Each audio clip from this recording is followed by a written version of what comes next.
I'm delighted to kick off this year's Roosevelt Prizes and equally delighted that all of you are here to celebrate with us.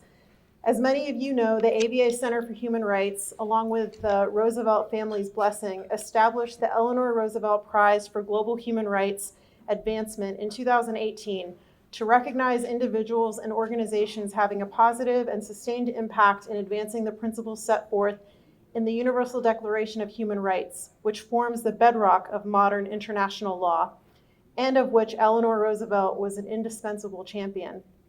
As with all Roosevelt Prize recipients, beginning with its inaugural honorees, Secretary Hillary Rodham Clinton and Ben Ferencz, the late Nuremberg war crimes prosecutor, this year's honorees reflect the committed, determined, enduring, and effective advocacy for which Eleanor Roosevelt was renowned. And so, without further ado, I'm pleased to introduce our first honoree this evening, Human Rights First. All right.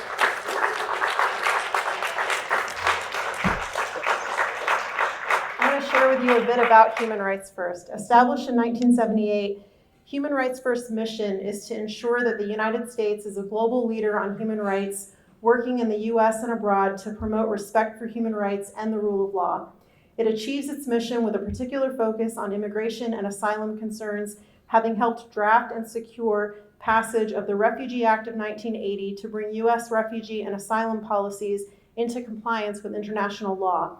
It also has secured accountability for murders committed by the Salvadoran military, established a global lawyers network to enable the international legal community to press for the release of imprisoned lawyers, co-created Witness, which provides video tools to document human rights abuses, helped lead the creation of the International Criminal Court, helped establish the Fair Labor Association to set human rights standards for workplaces across industries. It's helped to secure the U.S. government's formal banning of torture and cruel, inhuman, or degrading punishment or treatment, helped to develop high-tech tools to support human rights defenders and uncover abuses, and also helped to secure the permanence of the Global Magnitsky Act. Just a few of the many things that Human Rights First has done. In sum, Human Rights First has played no small part in establishing the roots, nurturing the growth, and sharing the hard-earned bounty of the modern human rights movement, and is helping to define those gains in the current troubled climate that we're in. I'm honored on behalf of the ABA Center for Human Rights to welcome Human Rights First Executive Director Susan Hendrickson to receive the 2024 Eleanor Roosevelt Prize for Global Human Rights Advancement.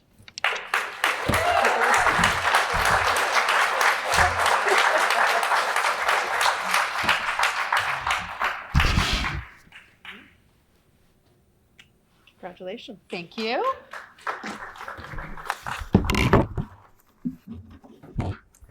So thank you so much for the kind introduction.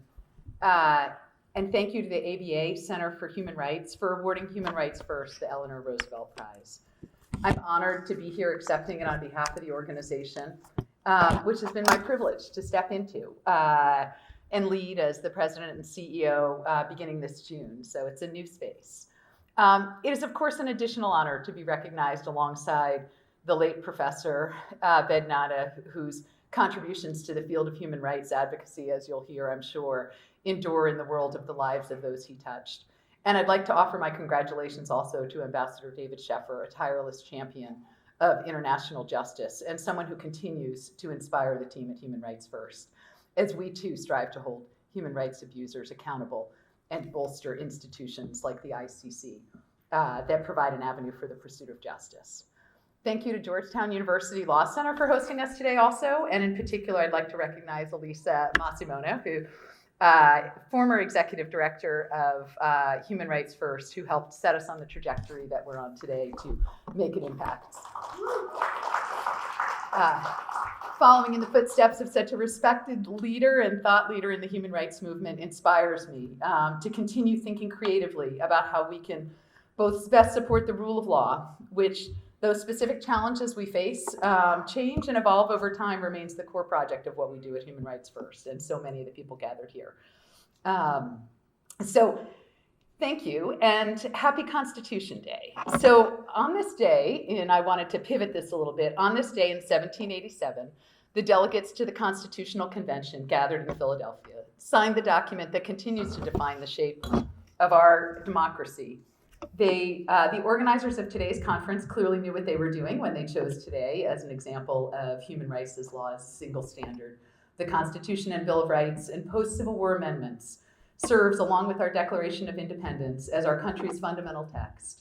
It is the document we look to for the articulation of civil and human rights, as well as the many other standards that we have. But today, September 17th, is not just Constitution Day. And in 2004, when Congress established today's observance, Constitution Day was paired with a pre-existing holiday, very important to our organization, Citizenship Day, a day recognizing all of those who by coming of age or naturalization have attained the status of citizens. So for those of you keeping track, the official name of today's day is Constitution Day and Citizenship Day. Recognizing the Constitution and citizenship together speaks to me. It resonates, and for those of you here who know Human Rights First, because you've partnered with us to provide pro bono legal representation or advocacy for asylum seekers, or worked with us in support of advancing asylum seekers' rights. I'm sure you can see why. For decades, we've together helped refugees find safety in the US. They've looked for the United States for protection, for freedom, for a better life. Many, after having won asylum, have gone on to become American citizens. This life-saving work has been possible because of the lawyers, because of the team. My team from Human Rights First, who's here, have been able to look at our laws flowing from our Constitution and the standards by which it's protected. So the Constitution and citizenship is important. But yet today, when I look at things in September 17th, 2024, all doesn't seem well with our constitutional order. We face a constant bombardment of fear-mongering around refugees and asylum seekers. Hateful rumors travel from the dark corners of the internet to the presidential debate stage before metastasizing into threats of bombs and violence directed toward our immigrant communities. Rights that we thought were firmly grounded in the Constitution are somehow now uncertain, tenuous, up for grabs. At the confluence of these trends, the very idea of citizenship is being called into question. After decades of seeing our concept of citizenship expand to include ever more Americans, those without property, African Americans, women, we're in a period of retrenchment. Are all Americans able to claim their rights as citizens? Do we in fact embrace universal human rights? This is what we're fighting for. In the last days of her life, Eleanor Roosevelt pushed herself to complete a final manuscript. That work, Tomorrow Is Now, was published posthumously. It is today that we must create the world of the future, is what she stated. In its pages, she details our nation's struggle to embrace democracy, clear about the obstacles we face: apathy, fear, national arrogance, and a reactionary embrace of an imagined past state, one that today might be referred to as a past of American greatness. This extreme right wing in American politics today appears to be trying to protect itself in this obsolete background, she writes. It operates on the theory that American history has stood still, that the world has stood still, that it is possible to revert to convictions of a long dead past. It hardly needs saying that her words could not be more relevant today. But Eleanor also had a prescription for us. Tomorrow Is Now includes a call to action. As she stated, we need imagination and integrity, courage and a high heart. We need to fan the spark of conviction, which may again inspire the world as we did with our new idea of the dignity and worth of free men. But first, we must learn to cast out fear. People who, and she puts it in quotes, view with alarm never build anything.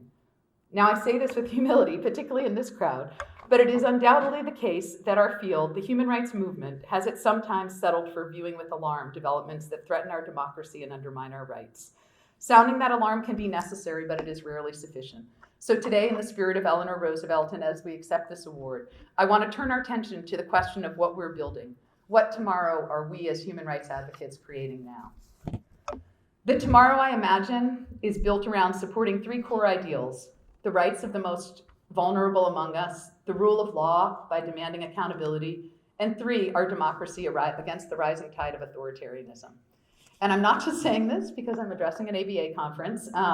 The legal profession has a role to play in these fights, and a very important fight. On the first, championing the rights of the vulnerable, we're standing together with impacted communities, refugees, and human rights defenders to empower their efforts, address their needs, and protect their safety. At Human Rights First, as I mentioned, many of you have joined us in insisting on a world where refugees can find safety and welcome in the United States, despite efforts to fan the flames of xenophobia. My colleagues are also supporting human rights defenders, another at-risk group at the borders. They've been to Kharkiv, up against the Russian border in Ukraine, which is under almost constant bombardment from rockets these days, over a dozen times. There we work with local lawyers documenting war crimes, those trying to retrieve Ukrainian children taken to Russia, and with those providing legal advice. Second, to champion the rule of law means, among other things, that there needs to be accountability for wrongdoers. We're working with, at Human Rights First, we're working with activists around the world to use targeted sanctions against those who have had impunity for human rights abuses or corruption. Our coalition of civil society advocates who took us for assistance with this kind of accountability is continuing to grow, and we need more in that coalition. Together, we're now able to help mobilize not just the US government, but other jurisdictions too. This work brings hope to people risking their lives to challenge oppressive regimes or fight democratic backsliding, that they are not alone. Finally, no one personifies the challenge of ascendant authoritarianism like Vladimir Putin. Many of you joined us in our advocacy with the US government and others on behalf of our colleague Vladimir Kara-Murza, the Russian democracy advocate who, among other roles, was helping to advise Human Rights First at the time that he was unjustly imprisoned. Vladimir is now free as the result of the recent prisoner swap, and we are thrilled. But our joy is muted by knowledge of all the brave defenders of human rights that remain unjustly detained and silenced around our world. They need our support. Protecting the rights of the vulnerable, demanding accountability, defending democracy, the work of building tomorrow is urgent. But we also know that we need to be committed for the long haul. In addition to the values Eleanor Roosevelt enumerated, imagination, integrity, courage, and a high heart, we need persistence, perseverance, because the road to victory can be a long and complicated one. Lisa will probably remember, but only this week did we finally get some vindication in a 30-year fight to bring justice to a human rights lawyer, Pat Finucane, who was murdered at his home in Belfast, and now an investigation starting. Moreover, because we are talking about tomorrow, I want to be clear-eyed and candid that regardless of what happens this November, authoritarian tactics that threaten our democracy at home and challenge the rule of law are becoming more prevalent here, and we as a legal community need to rise to meet them. But we can do more than simply view these developments with alarm. In addition to perseverance, I also think we need to look to innovation. Like many of you at Human Rights First, we're challenging ourselves to articulate novel advocacy approaches. We welcome other thoughts on that. We're also investing in the tools that will allow us to meet new challenges. We've launched an innovation lab, an internal product development shop that partners with human rights defenders, human rights advocates, and impacted communities to create custom technologies informed by their needs and on-the-ground challenges. Technology can present serious threats to personal privacy, security, and safety, as we all know and see increasing in our world. It can destabilize our democratic institutions and undermine national security. But even at its best, it's not gonna save us, but I am excited about the possibilities for it to help us and the opportunities that AI and others present to serve as force multipliers for the human rights advocates and democracy protection efforts we're engaged in. Despite the challenges we face, looking around this room, I'm optimistic. I'm hopeful because the legal community is and must be tirelessly engaged in the ongoing work of fighting for a rights-respecting future, both at home and abroad. Human Rights First has been in this for decades, thanks to many of you, many of the colleagues in the room, and we will be for decades to come. We need partners in this endeavor, and we look to you for that. Thank you for this award and for building the future with us.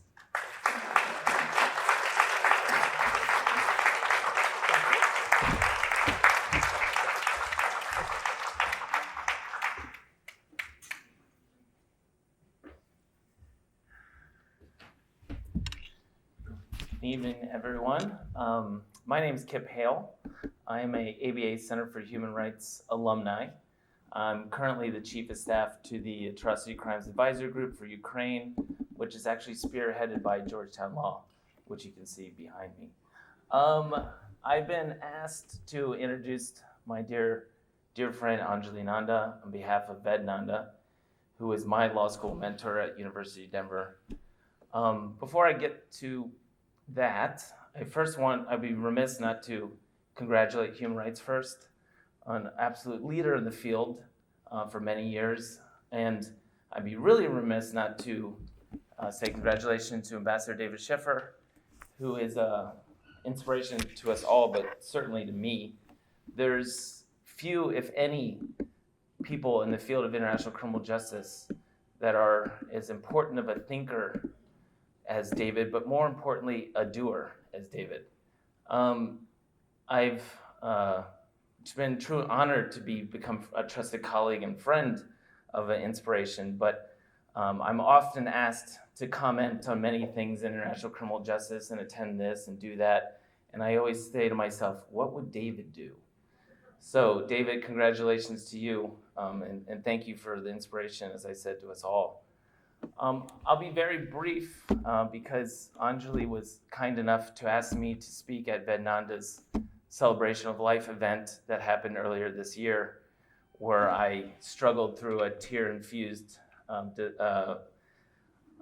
tribute to my dear friend Ved Nanda. But just to say that Ukraine has been, and I don't know if you want to look at it as tragically or unfortunately, the 8th conflict that I've worked in. And I've worked around the world, and every time I mentioned Ved's name, a smile came to that person's face. Every single time. Ved Nanda was the most warm embodiment of international law that I've ever experienced. And I think that is something that can be said for many people who will get to know Ved. I often say that Ved is a small crew of people who got me into international law, which probably forced him to apologize to many people. But Ved, what I really loved about Ved, amongst many of his amazing attributes, was that he empowered people. He always made everyone feel who touched international law that they can do whatever they wanted to do. And I think that really speaks to why Ved chose to toil in international law in the middle of the country in Denver. And he really brought out, again, the absolute best in people. And he always said that, you know, Yale and Harvard and these other schools had all the money and resources, but it was the people of Denver law that really made a difference. But in the truth, I would make an amendment to that. It was Ved who brought those amazing qualities out of people. And so with that, I've asked Rula to come up here with me to present the award to Anjali. And I would just one brief moment to say, Anjali is the one who's going to bring the Nanda legacy forward. I think we all need to support her. She's an accomplished lawyer in her own rights, and I can't imagine anyone better to bring forward the Ved Nanda legacy other than Anjali. Yeah.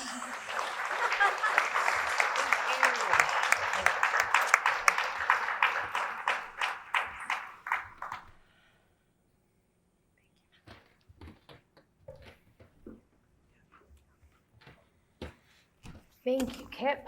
I wish more than anything my dad was here to accept this. Let me just get this all out of the way. It goes without saying he would be immensely humbled, especially in such company as Ambassador Scheffer. First. Okay, ready. I'm done. So it's my honor to accept it on his behalf. Well, thank you to the American Bar Association. Thank you, Michael. Thank you to the Center for Human Rights. Thank you to the Roosevelt family for establishing this award and for recognizing my dad's impact in advancing the principles set forth in the Universal Declaration of Human Rights. I also thank you in advance for your patience and request that you do your best to remember that I'm not my dad, and I'm have neither the experience in front of such esteemed colleagues nor recall or knowledge to speak as eloquently as he did without ever looking at his notes. So I'm going to rely on these and this. Please bear with me. My dad admired Eleanor Roosevelt and revered her possibly more than any other living person. Like Eleanor, he deeply believed in the power and purpose of the law. and that human rights are integral to international peace and security. Also, like Eleanor, he was not actually a lawyer, and at least not in the traditional sense. He had law degrees, to be sure, but he never sat a bar exam or tried a case in court. Instead, he taught. He viewed education as the key to an enduring peace for the future of humankind, and he tirelessly dedicated his life to cultivating a passion for human rights in others through academic scholarship, academic scholarship and countless hours of imparting his wisdom in the classroom in lectures, articles, books, and on and on.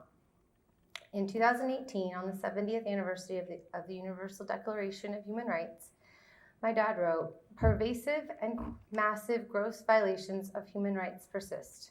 Extreme nationalism and populism are rising, and authoritarian rulers on every continent often violently suppress dissent. However, the Declaration remains a beacon of hope and justice for those oppressed. It has inspired those fighting for civil rights and those protesting against apartheid and colonialism. It enshrines the simple yet radical and powerful idea that all human beings are born free and equal in dignity and rights." His message was a warning that the world was failing to meet the ideals enshrined in the Declaration, but it was also a message of hope. Ved, like the Declaration, was himself a beacon of hope. For nearly 70 years, he worked.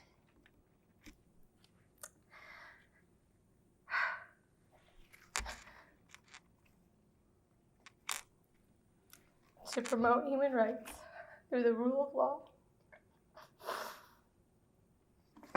with the goal of ending ethnic and religious conflict, fostering dialogue, ending impunity, improving the lives of refugees, indigenous and marginalized communities, and protecting the natural environment for future generations, like his granddaughters. And though only moderate progress was seen over his lifetime, he never faltered. He never wavered from his pursuits. Although he did not have the platform of an international organization or major institutionalized apparatus behind him, for the most part, he pursued these goals from the front of a classroom. My dad was born in India while that country was still under British rule. When India and Pakistan split in August 1947, he was somewhere between the ages of 10 and 13, though no one ever knew his real age. His neighborhood in what is now Pakistan was made up of Muslims, Hindus, and Sikhs.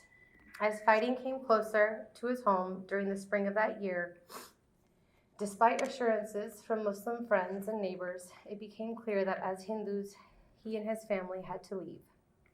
His father and siblings went ahead while he stayed back with his mother to guard their home and valuables until his father could secure a temporary place for the family to stay until the fighting ended. In the days and nights that followed, he witnessed unimaginable horrors. He once described sitting on the roof of his house, seeing the night sky bright with fires ablaze from houses burning all around him. After some time, all of the Hindus and Sikhs in his neighborhood had left or been killed. He and his mother decided to leave. It was a Muslim neighbor who helped them to escape by escorting them to the train station. From there, they boarded a westbound train to Wazirabad. Waiting there, the train station was bombed, so they fled on foot. They managed to catch another train to Jammu and Kashmir, which was stopped by a mob, and most of the passengers massacred as armed men moved from car to car, looking to kill any Hindus trying to escape. There happened to be a Sikh soldier in the same train car who fought off the attackers, saving my dad and my grandmother. Over the next few months, he was a refugee and lived in camps. He and his mother traveled over 100 miles on foot, while his father and siblings performed last rites, assuming they'd been killed. He once described seeing blood dripping out of the trains. Around 1 million people were killed, upwards of 20 million people displaced over the course of those few months. It was at the same time that the world was waking up from the nightmare of World War II, and Eleanor began drafting the Declaration of Human Rights. My dad rarely spoke of the horrors that he experienced during partition, but it transformed him in distinct ways. First, his survival was something of a miracle, as it was thanks to Muslim neighbors and a Sikh soldier on the train that he escaped almost certain death. Even though strife between these religions continues today, he never felt ill will against another person for his entire life. He translated his trauma into curiosity, compassion, and concern for others. He learned and then taught that we must not simply tolerate others, but should rejoice in and celebrate our differences. We must be curious about that which makes us different, rather than allowing fear to dictate our discourse. The foundation of this was the belief in the Hindu tenet of Vasudhaiva Kutumbakam, meaning humankind is one family, and we are inextricably intertwined. My dad taught that a violation of human rights anywhere is a violation of human rights everywhere. We all have responsibility to treat everyone we contact, every member of our family, as equals, and he practiced what he preached. He treated everyone he came in contact with the utmost respect and dignity. Anecdotes shared with me since his passing highlight his graciousness, the small gestures that seemed so grand, holding a door for someone longer than anyone thought humanly possible, selflessness, humility, and kindness. It was in that vein that he taught me that no task is too small, nor interaction too insignificant to not warrant the full extent of one's capacity to show respect and act with pride, to leave it better than it was before. The second major impact of partition was that it gave my dad the lifelong purpose to work for peace and justice.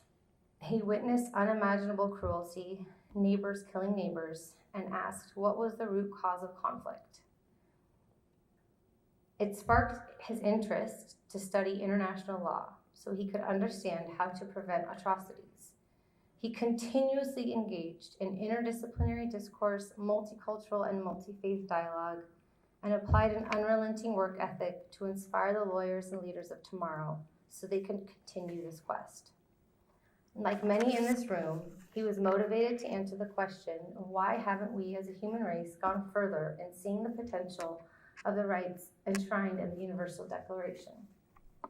Through his scholarship, he examined this paradox and argued that it was not ideological or philosophical barriers holding us back from attaining the full enjoyment of our basic rights, but the machinery involved in the implementation and enforcement of such rights.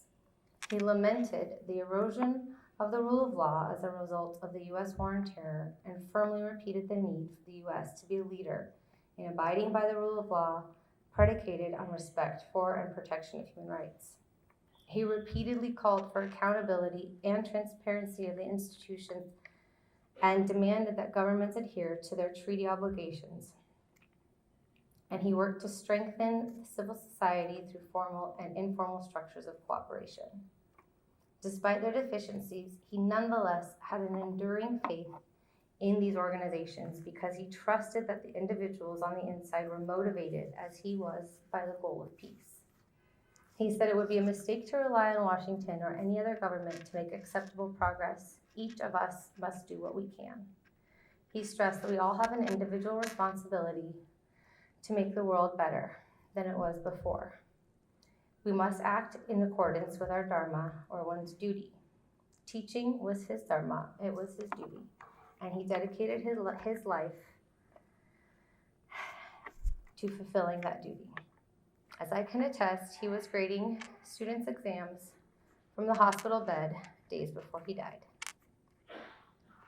In his 60 years of teaching, he impacted thousands of students and embedded principles of human rights in the hearts and minds of all those who had the great privilege of learning from him.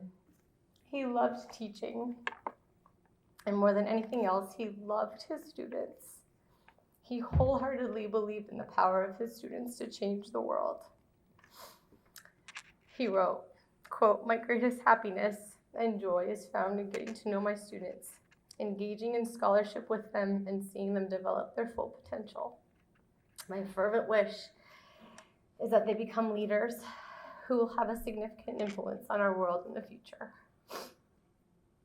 And it would be almost impossible to quantify the number of students and lives that he impacted, but it is a testament to that, how many students are here today, his former students and around the world, that it was a lofty goal, but it was one that was in fact realized.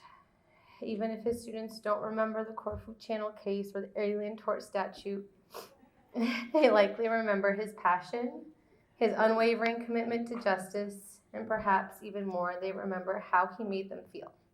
He made everyone feel like the most important person in the world, with his genuine care and interest in their lives. He viewed education as the key to an enduring peace for the future of humankind, and he inspired and influenced so many. His impact on the advancement of human rights will reach far and wide and will continue for future generations beyond those of his granddaughters. He turned us all into beacons of hope, and he proved that a single person could change the world. I'm almost done. A final aspect of partition my dad spoke of was his mother's courage and strength, which he described as the greatest inspiration of his life. She never lost faith, and she calmly reassured him it was all an aberration. It would all end okay. She carried him when he could no longer walk, even though she herself was frail and weak. Perhaps second only to my dad's love for teaching was his love for my mother, who passed away just 4 months before him. And it is in this sense that their legacies are intertwined, and I am in turn inspired by their love for each other and their shared faith in the goodness of humanity. Thank you. And thank you for this award.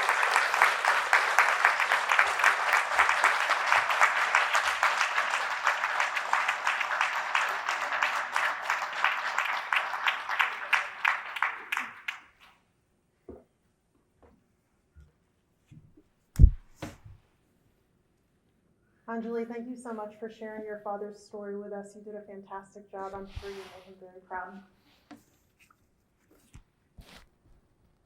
I now have the privilege of introducing our final honoree, Ambassador David Scheffer, whose career in human rights and rule of law advocacy has been pivotal to strengthening accountability for genocide, war crimes, and crimes against humanity, known collectively today by a term he coined, atrocity crimes. Scheffer's early career included serving as staff of the House of Representatives Committee on Foreign Affairs and as an analyst at the Carnegie Endowment for International Peace. During the first term of the Clinton administration, he served as senior advisor and counsel to the U.S. Permanent Representative to the United Nations, Dr. Madeleine Albright, and he served on the Deputies Committee of the National Security Council. During the second term of the Clinton administration, Ambassador Scheffer was the first ever U.S. Ambassador at Large for war crimes issues and led the U.S. delegation to the UN talks establishing the International Criminal Court. He signed the Rome Statute of the ICC on behalf of the United States on December 31st, 2000. He negotiated the creation of 5 war crimes tribunals, the International Criminal Tribunals for the former Yugoslavia and Rwanda, the Special Court for Sierra Leone, the Extraordinary Chambers in the Courts of Cambodia, and the ICC. He chaired the Atrocities Prevention Interagency Working Group. More recently, Ambassador Scheffer served as a professor of law and director of the Center for International Human Rights at Northwestern University's Pritzker School of Law. From 2012 to 2018, he was the UN Secretary General's special expert on UN assistance to the Khmer Rouge trials, and thereafter was the Tom A. Bernstein Genocide Prevention Fellow, working with the Friends International Justice Initiative at the U.S. Holocaust Memorial Museum. Today, he is a senior fellow at the Council on Foreign Relations with a focus on international law and international criminal justice, and a professor of practice at Arizona State University. Among his more recent publications are the award-winning All the Missing Souls, A Personal History of the War Crimes Tribunals, and The Sit Room in the Theater of War and Peace. This multi-decade record of committed and effective human rights and rule of law advocacy and innovation is one that we should all recognize and celebrate. I'm therefore delighted and honored to welcome Ambassador David Scheffer to receive the 2024 Eleanor Roosevelt Prize for Global Human Rights Advancement. Please join me in welcoming Ambassador.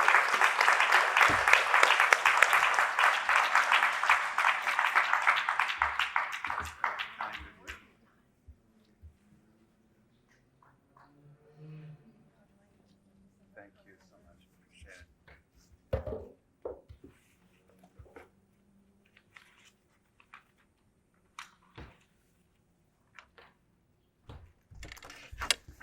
Well, thank you so very much. I want to thank the Center for Human Rights, Executive Director, and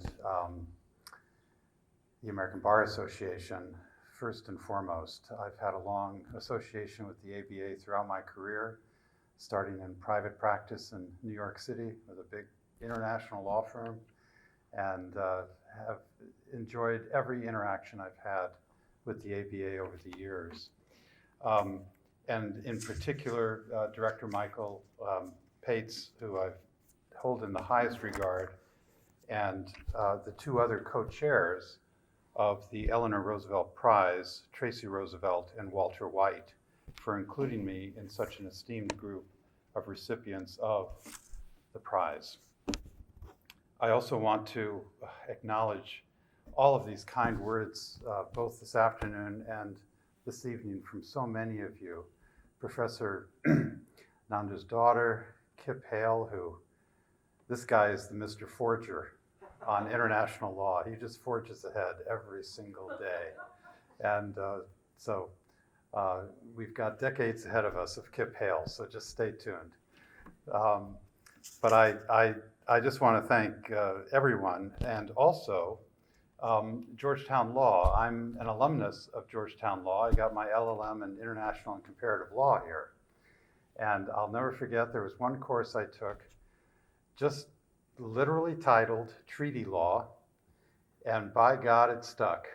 I was committed to treaty law, and I am to this very day. I also want to acknowledge the presence of a big chunk of my family here. My three sisters, including my third sister, Claudia, who flew in all the way from San Francisco. So I just want to thank all of you and my brothers-in-law as well as Nicholas.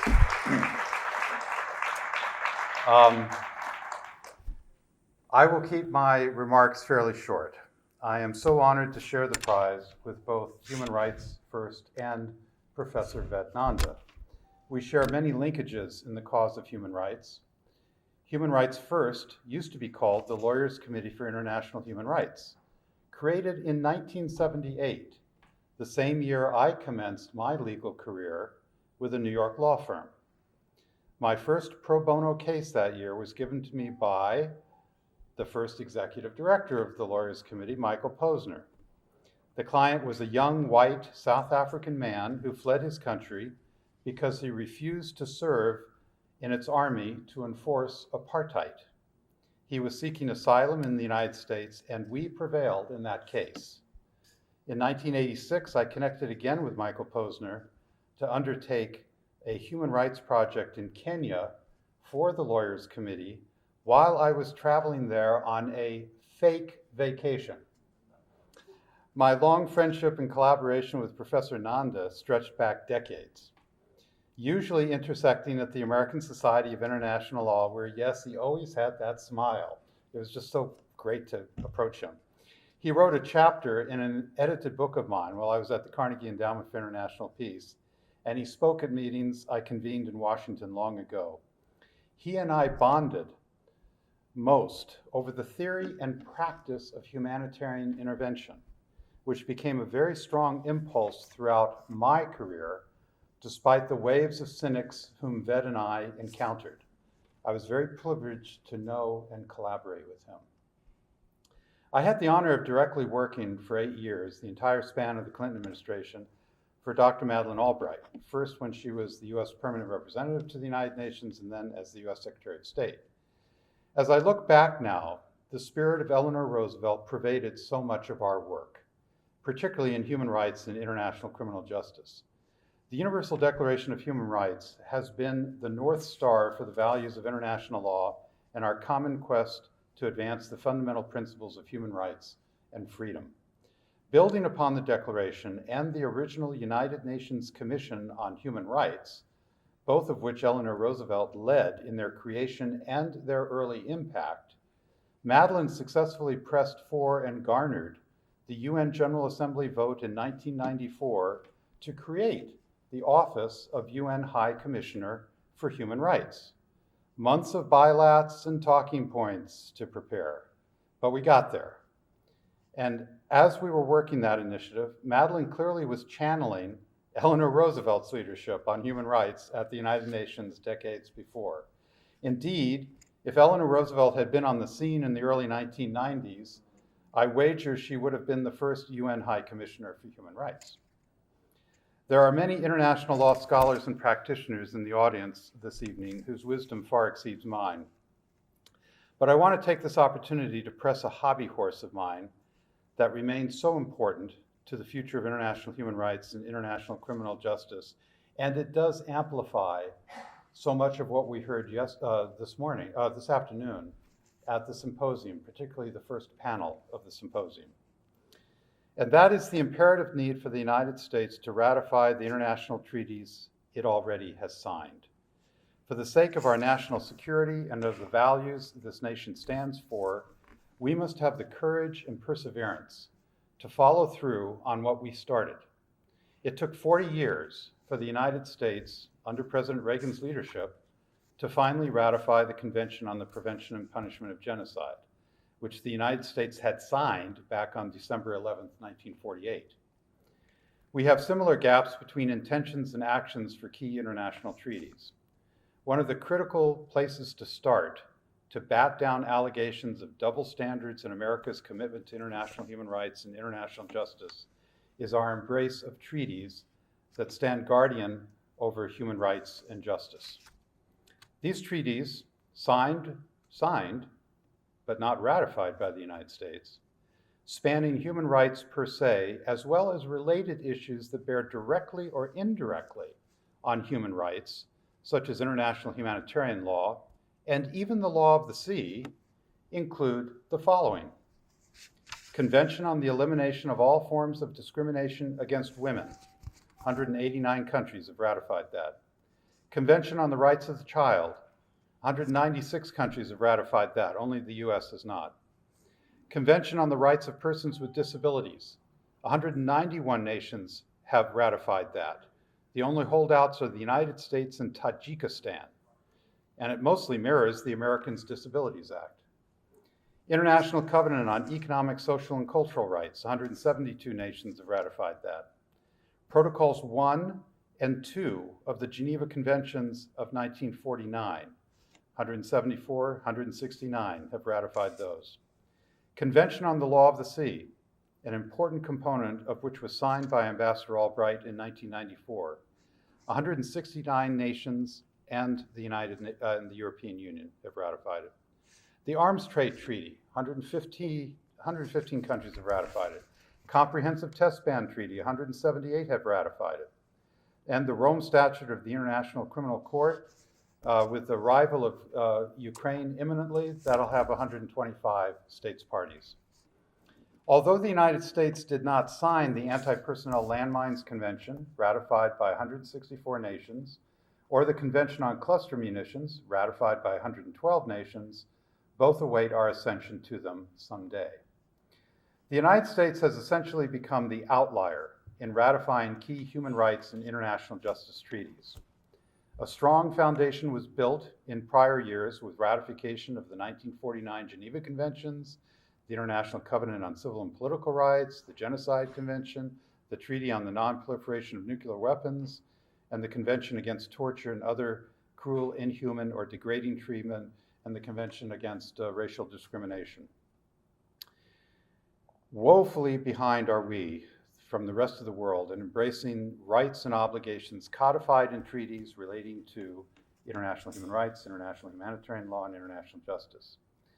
I, of course, have focused most intensely on the Rome Statute of the International Criminal Court, but I want to say a word here about the Law of the Sea Convention, the principles and rules of which have an enormous impact on the human rights of individuals and populations, meaning the entire global populace, tied to the fate of the high seas and territorial waters, and how we literally navigate and fish and mine the seas safely, peacefully, and prosperously. A group of distinguished former senior Republican government officials is vigorously advocating U.S. ratification of the Convention on the Law of the Sea, and that effort actually constituted a segment of the CBS NewsHour 60 Minutes earlier this year. Madeleine Albright signed the 1994 Agreement on Implementation of the Convention on the Law of the Sea at the United Nations. So technically, the United States has a partial signing identity with the treaty. I recall her proudly walking across First Avenue from USUN to the UN to sign that agreement. And as she considered the Convention on the Law of the Sea such an obvious treaty to join. But the United States still needs to accede to the convention itself for a host of logical, nonpartisan, national security, environmental, economic, and in the final analysis, human rights reasons. When I was negotiating the Rome Statute almost 30 years ago, I was often challenged in sidebar conversations with my diplomatic colleagues at the United Nations. They complained, why should they concede anything to the United States on international criminal justice when they bent over backwards to accommodate our interests in the 1982 UN Convention on the Law of the Sea, amended it, and then ratified the amended convention, all in the expectation that we, the United States, would follow through with our ratification and be the strongest pillar of the convention. It did not help me, as a negotiator protecting US interests within the context of international criminal justice, to be put in that position. But nothing has changed on such fronts over the last 3 decades, and our foreign friends and adversaries know it. This is a treaty even the Pentagon has long supported ratifying. So, American credibility on multiple fronts, including human rights, would be greatly enhanced with ratification of the Convention on the Law of the Sea. Ratification would signal to others that our word is to be trusted, at least ultimately, and that we have their backs on and below the high seas when we ask them to have our back on other issues that amplify this nation's core values. I consider our failure to ratify that convention one of the most regressive and damaging setbacks for the United States in international law in our era, along with some other setbacks. Regarding the other treaties I've listed, about which so much has been scholarly examined, criticized, applauded, and proposed, I lodge a simple request. American leadership continues to be sought and embraced across the world, even while other nations ascend the ladder of global power. The United States still has the opportunity of leading in the realm of international criminal justice and international human rights. After all, we have a distinguished ambassador at large for global criminal justice, one of my successors right now in Beth van Schaack, and the talent is there in our government.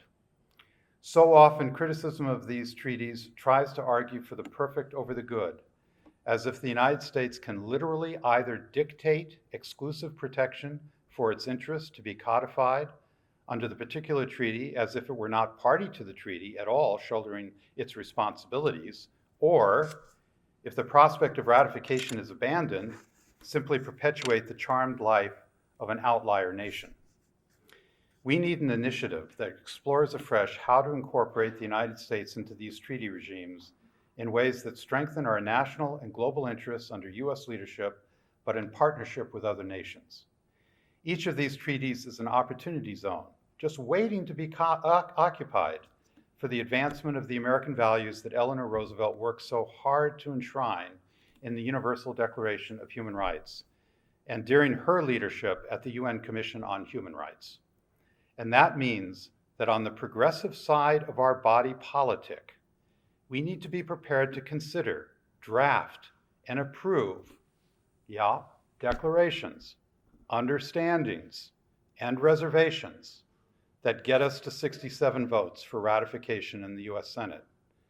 We should no longer let the quest for perfection, rather than a workable compromise, deny us the opportunity to ratify these treaties.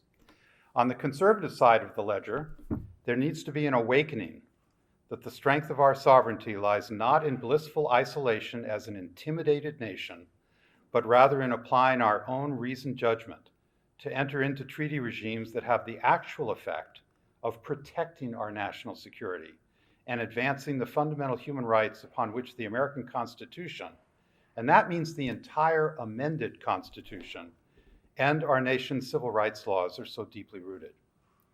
One factor to consider with respect to the Rome Statute is that the ABA Center for Human Rights for years has advanced an initiative to legislate and someday soon incorporate in the Federal Criminal Code a Crimes Against Humanity Act, which Kip Hale, Michael Pates, Michael Greco, and Kristen Smith have been true warriors. I have had the honor of leading that effort at the ABA.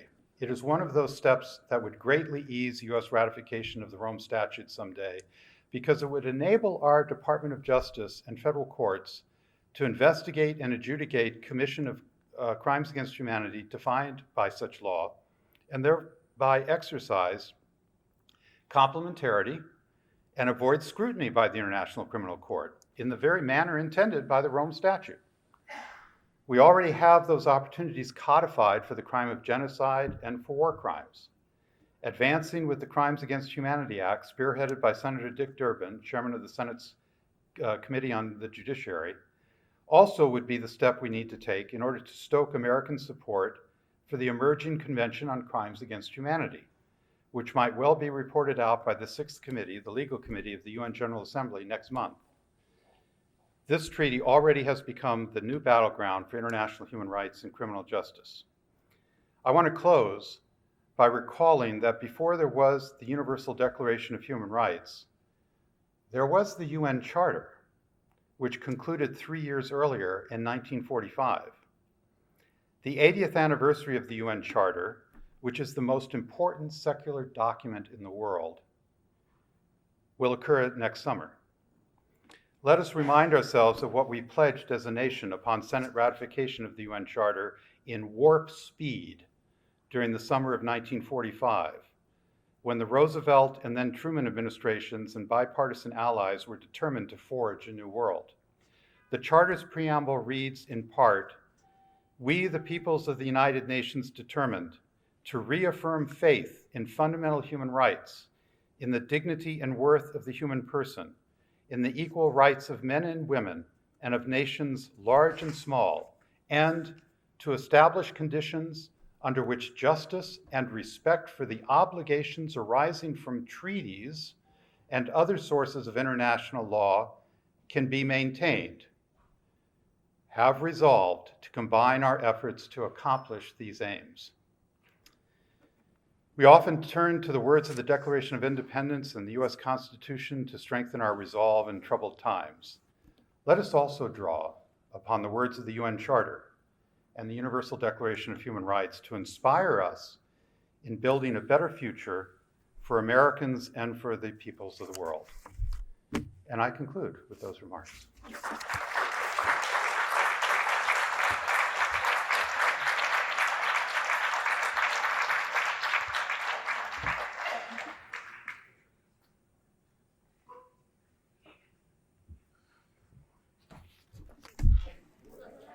Yeah, you gotta get that. Thank you. Everyone, please join me again in congratulating all of our very deserving honorees this evening. Congratulations to each of you. I just want to again thank the teams at the Georgetown Human Rights Institute and also the team at the Center for Human Rights for such a wonderful day full of substantive discussion and a beautiful celebration of these honorees. Thanks everyone for your participation, and I hope you all have a great evening. Thank you.